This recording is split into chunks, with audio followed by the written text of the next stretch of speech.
for NCP because intense discussions are underway within the NCP leadership after the untimely demise of Ajit Pawar created a leadership vacuum in the party. And Sunetra Pawar's name is emerging as the front-runner to take over Ajit's legacy.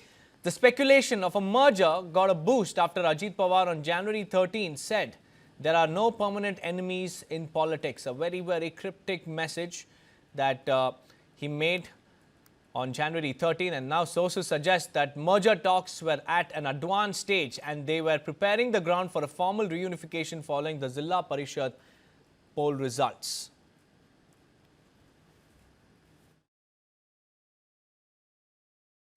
Ajit Dada Pawar Maharashtra के एक गद्दावर नेता थे, एक कर्तृत्ववान नेता थे।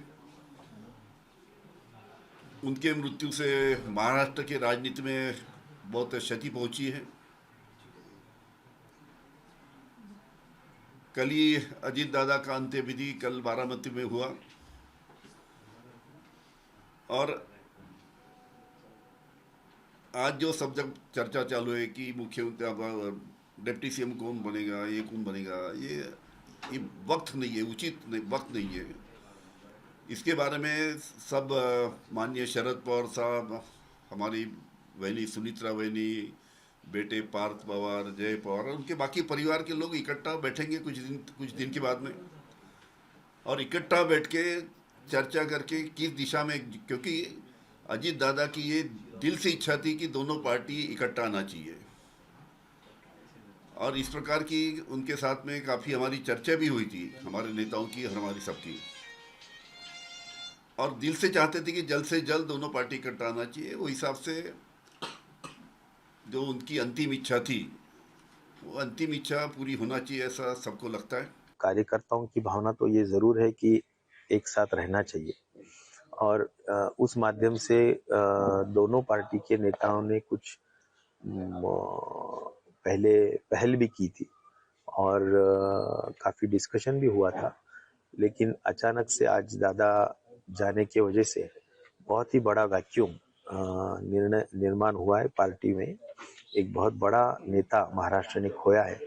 आज तो सही, ये आज के माहौल में मैं कुछ बोलना भी नहीं चाहता हूँ क्योंकि ये माहौल पूरा एक सदमे का माहौल है, एक दुख का माहौल है और मुझे लगता है ये सब कुछ थोड़ा दूर होने के बाद ज़रूर इसके ऊपर चर्चा होगी दोनों पार्टियों की तरफ से और जो पक्ष श्रेष्ठी निर्णय लेंगी उसके अनुसार काम होगा। Viewers, according to the NCP sources, Ajit Pawar himself was going to make a major announcement regarding the merger of the two NCP factions after the district council election results. The district council election results were due on February 7th, and after that, on February 8th, Ajit Pawar was to hold an important meeting of both NCP factions at the Yashwantrao Chavan Pratishthan in Mumbai or Pune. Meanwhile, Ajit Pawar's sudden death has also left a political vacuum as he was a towering figure in Maharashtra politics. देखिए, merger की बातें तो कई दिन से चल रही थी और 3-4 महीने में इसकी बातें अजय दादा और सभी नेताओं के साथ हुई भी थी और उसमें करीब ये तय हो गया कि मर्जर करना है। मर्जर करने के पहले ये भी तय हुआ कि अभी जो लोकल बॉडी इलेक्शन हुए वो चल रहे हैं, ये लोकल बॉडी इलेक्शन में घड़ी से लेकर हम लोग लड़ेंगे, ऐसा तुतारी का कहना था, मतलब शरद पवार गुट का कहना था। दोनों का मिल रहा है ऐसा कि घड़ी पे लड़ो, अभी जब एक साथ आना ही है तो घड़ी पे इलेक्शन लड़ो। तो अभी जो इलेक्शन हो रहा है तो सब अजीत दादा पवार का जो घड़ी चिन्ह है उस पर लड़ रहे हैं और बाकी जो है तुतारी तो बंद हो गई है। ऐसा भी हुआ था, शायद ऐसी चर्चा भी कि ये लोकल बॉडी इलेक्शन होने के बाद मर्जर की घोषणा हो जाए, पर अभी इतना ये होने के बाद अब क्या होता है पता नहीं है।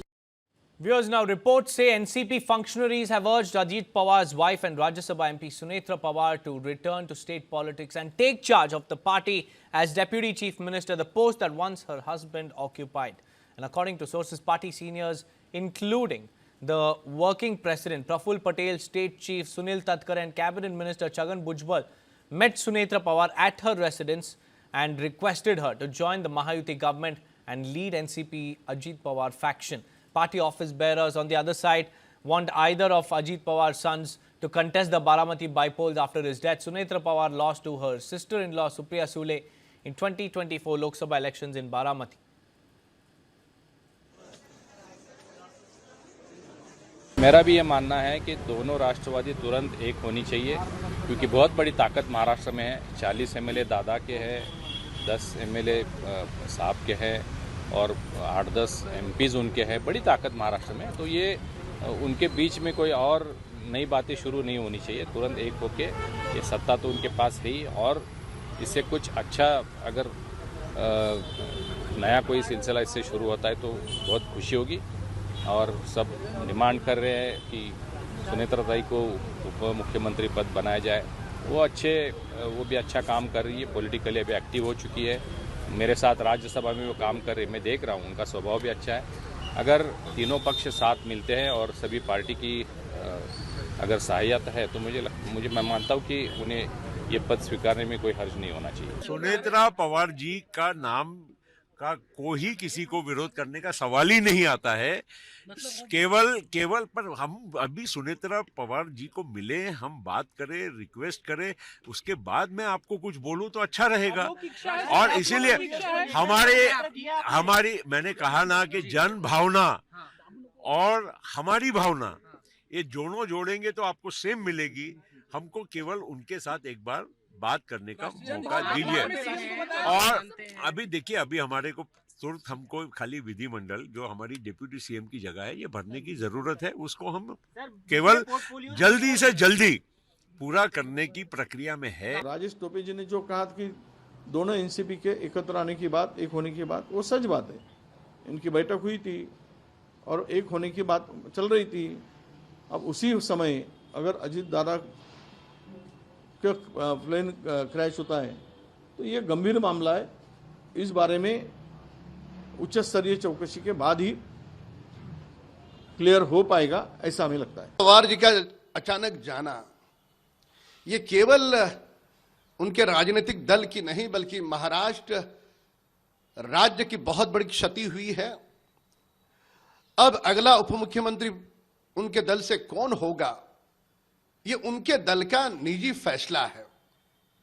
पर जो बातें सामने आ रही हैं, सुनेत्रा पवार जी का नाम आ रहा है। वे कोई हाउसवाइफ नहीं है, वर्तमान सांसद है, और वो यदि उप मुख्यमंत्री बनती है, खैर उनके दल का फैसला होगा, पर एक कार्यकर्ता के रूप में यदि आप मुझसे पूछे, दल के रूप में नहीं, प्रवक्ता के रूप में नहीं,